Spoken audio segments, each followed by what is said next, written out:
राजनीति, आंदोलन, किसान, करप्शन, गरीबी, इन सभी मुद्दों पर आवाज उठाएगा अब तक न्यूज इंडिया। सत्ता के आगे जब भी सवाल कमजोर पड़ने लग जाए तो सवाल उठाने पड़ते हैं। बोल के लफ्ज आजाद है तेरे, बोल के सच जिंदा है अब तक। शाहबान नगर में ये वार्ड नंबर 7 का ऐसा मोहल्ला है जो मेरा अपना है। मेरे चाचा, मेरे खाला, मेरे मामा यहाँ रहते हैं, अभी मीटिंग में भी हैं। सीतापुर के लोगों की अक्सरियत है जो मेरे कहीं ना कहीं दूर नजदीक से रिश्तेदार हैं। अभी शाहबान नगर के 50 घर की जो बात बताई गई, मैं अभी वार्ड के ताल्लुक से बहुत तकरीर करने का वक्त भी नहीं है, लेकिन वो कानूनी तौर पर किस तरीके से मसला हल होगा इंशाअल्लाह मैं वो जरूर हल करूंगा। आज मालेगांव शहर का जो इलेक्शन है वो इलेक्शन सिर्फ एक वार्ड का इलेक्शन नहीं है और हमारा टारगेट कोई 30-32 सीट का भी नहीं है। जो आसिफ शेख साहब बोले थे कि ये इलेक्शन में 90% लोग अभी भी नहीं जानते कि हम इलेक्शन किस हिकमत से लड़ रहे हैं।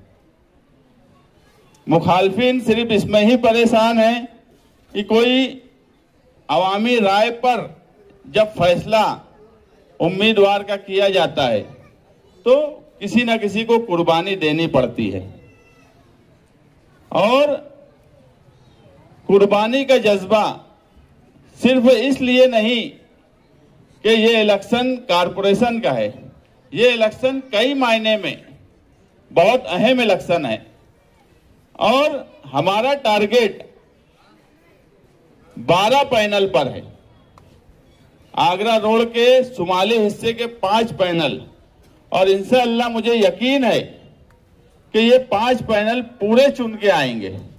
देखिए कोई कहाँ जा रहा है कहाँ नहीं, जब जिनको उम्मीदवारी दी जा रही है तो ये अवामी सर्वे और समझबूझकर उम्मीदवारी दी जा रही है और जो उम्मीदवार हम नहीं दे पा रहे हैं जिनको, तो दिखती बात है कि वो अवामी राय में रिजेक्ट हुए होंगे, इसीलिए उनको उम्मीदवारी नहीं दी जा रही है। तुबा कॉस्मेटिक कंप्लीट स्किन सॉल्यूशन आपके लिए लाया है धूप से बचाने वाली डे क्रीम, सौंले चेहरे को गोरा करने वाली नाइट क्रीम, फुंसियों के लिए TC skin cleaner and serum, सर्दी में जिल्दों को ताजा रखने वाला मॉइस्चराइजर, 7 दिनों में गोरा करने वाली क्रीम, आंखों के नीचे कालापन को दूर करने वाला टीसी डार्क वे सीरम, हाथ और गर्दन का कालापन दूर करने वाला साबुन। हमारा पता याद रखें, कुसुम्बा रोड औलिया मस्जिद के सामने, तुबा कॉस्मेटिक कंप्लीट स्किन सॉल्यूशन। लेकिन उनको सब्र करने के बजाय, आगे के लिए तैयारी करने के बजाय वो डायरेक्ट मुखालिफ हो जाते हैं। ये इलेक्शन आगरा रोड के इधर के 5 पैनल और आगरा रोड के उस हिस्से में जो 11 पैनल है उस तरफ से 7 पैनल पर हमारी पूरी तैयारी हो चुकी है। हम उम्मीदवार भी हमारे तय हैं, हर हिकमत से इलेक्शन लड़ रहे हैं। 30 तारीख को आप नॉमिनेशन फॉर्म भर लेने दीजिए पूरे शहर का, उसके बाद आप देखेंगे कि इलेक्शन की क्या हिकमत अमली है। जो हमारे खिलाफ हैं उनको सिर्फ 20-22 सीट लाना है। हमें फिक्र इसलिए ज्यादा है कि हमारा टारगेट बड़ा है, हमारा टारगेट 44-48 सीट का है, क्योंकि हमें पता है कि नदी के उस पार की 20 सीट से हमें कुछ मिलने वाला नहीं है। उनकी डायरेक्ट मौजूदा एमएलए से बातचीत हो चुकी है कि बीजेपी शिवसेना का पहला 2.5 साल और दूसरा 2.5 साल आपका, उधर से उनको 20 सीट मिलेंगी, इधर से 20-22 लाना है, तो उनका टारगेट छोटा है, इसलिए उनकी कोशिश भी छोटी दिख रही है। जो उम्मीदवार आ रहे हैं उनको टिकट दे रहे हैं। हमारा टारगेट बड़ा है और हिकमत अमली हमारी ऐसी है कि इंशाअल्लाह इस मर्तबा नदी के इस पार से ही मालेगांव सेकुलर फ्रंट को इतनी सीट मिलेंगी कि मेयर जो है मालेगांव सेकुलर फ्रंट का कारपोरेशन में बैठेगा।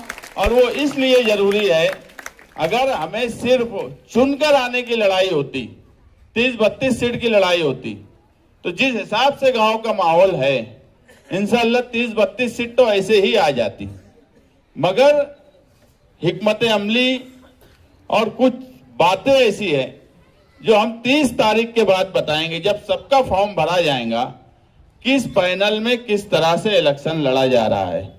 और मुझे पूरी उम्मीद है कि यहां पर जो उम्मीदवार दिए गए हैं आप लोगों को, वो अब्दुल बाकी भाई हो, जमील सेठ हो, हुसैन अंसारी हो, मैं खुद एक उम्मीदवार की हैसियत से इस वार्ड में हूं, हम तो आप लोगों पे मुझे ज्यादा भरोसा है कि अगर आप लोग मुझे पूरी ताकत लगाकर इस पैनल को चुनकर लाएंगे तो मैं आपको यकीन दिलाता हूं कि आगरा रोड के उस हिस्से से हम 7 पैनल इंशाअल्लाह इस बार चुन के लाएंगे।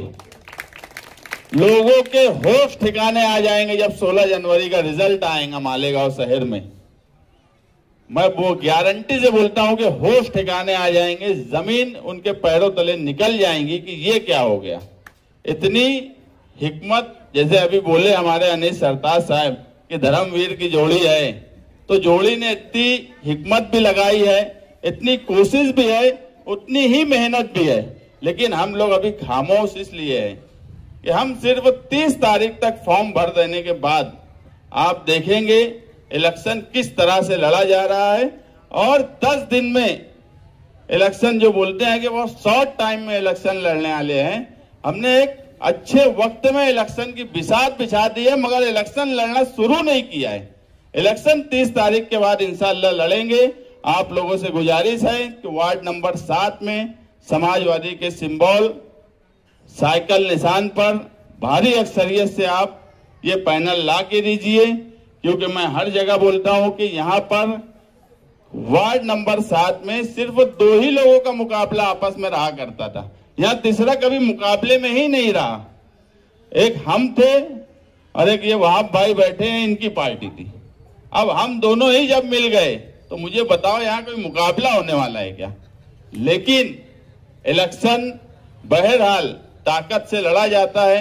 और यहां जो जिम्मेदार साबान नगर के बैठे हैं, अगर हम इत्तेहाद करके एक साथ आए हैं और यहां 2 ही लोगों की वोट है, एक हमारी है, एक आसिफ शेख साहब की है, तो अगर हमने इत्तेहाद किया है तो क्या आप लोग भी मुश्तरका वोट नहीं देंगे क्या?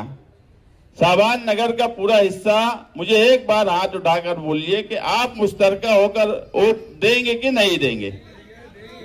और अगर आप मुश्तरका होकर वोट देंगे, हर घर की वोट हमको मिलेंगी, तो मुझे बताओ ये पैनल का रिजल्ट क्या आने वाला है? सिर्फ आप लोगों की मेहनत पर है। अगर कोई घर ऐसा है जिसे समझाने की जरूरत है तो ये आप लोग कोशिश करिए उनको समझाने की कि ये इलेक्शन फिरका परस्तों के खिलाफ सेकुलर फ्रंट का इलेक्शन है, कि एक किरीट सुमैया जिनका आज इख्तिदार नहीं है, वो कारपोरेशन में आके बैठता है तो अपने मन की करता है। कल अगर भगवा झंडा बीजेपी शिवसेना वालों का मेयर बन गया तो हर मसला, मैं बोलता हूं, कारपोरेशन से उठता है तो उसका हल भी कारपोरेशन से निकलेगा। अगर मसले को पेचीदा बनाना है तो वहां बैठा हुआ आदमी पेचीदा भी बना सकता है। अगर इस बार भगवा झंडा कारपोरेशन में जो उनकी प्लानिंग है लहरा गया, तो आप समझ लीजिए कि एसआईटी में जो तकलीफ हमें हुई है और हो रही है, उससे ज्यादा तकलीफ आने वाली एसआईआर की इंक्वायरी में होंगी। बाकी अभी इलेक्शन जब शुरू होगा नॉमिनेशन फॉर्म के बाद, तो हमारे पास मुद्दे भी हैं, हमारे पास जमीन भी तैयार है। सिर्फ हमको 10 दिन में इलेक्शन लड़ना है। आप लोग वार्ड नंबर 7 संभालिए, इंशाअल्लाह हम लोग आगरा रोड के उस पार से 7 पैनल लेके आएंगे। शुक्रिया।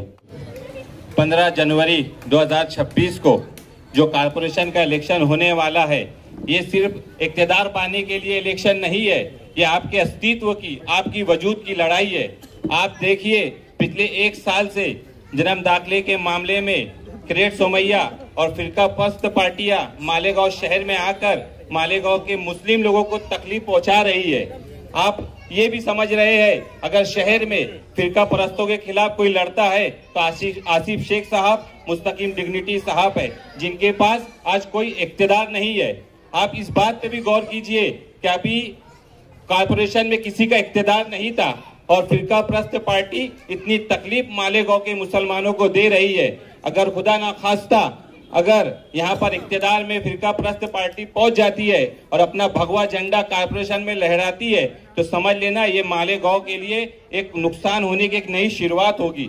इसके लिए मैं मालेगांव शहर से और खास तौर से इस वार्ड से जितने भी लोग हैं उनसे ये गुजारिश करता हूँ कि 15 जनवरी को सोच समझकर अपने बच्चों और अपने कौम के मुस्तकबिल के लिए ये फैसला करके जाना कि हमको मालेगांव सेकुलर फ्रंट के वार्ड नंबर 7 के चारों ही उम्मीदवार को इतनी अक्सरियत से वोट देना है कि पूरे शहर में मालेगांव सेकुलर फ्रंट के उम्मीदवार सबसे ज्यादा इस वार्ड से रिकॉर्ड तोड़ कामयाबी के साथ कारपोरेशन पहुंचे। और इंशाअल्लाह ताला अगर मालेगांव शहर में मालेगांव सेकुलर फ्रंट इख्तियार में पहुंचता है तो आप इस बात को गौर करना कि बिना किसी लीडरशिप के, बिना किसी इख्तियार के जो हमारे कौम और मिल्लत के लिए, हमारे शहर के लिए लड़ सकते हैं, अगर मालेगांव की आवाम ने, इस वार्ड ने मालेगांव सेकुलर फ्रंट को इख्तियार में पहुंचाया तो आपके लिए, आपके बच्चों के लिए और कौम के लिए ये मुफीद साबित होंगे। मैं इस शेर के साथ अपनी बात को खत्म करता हूँ कि उसूलों पर जब आ जाए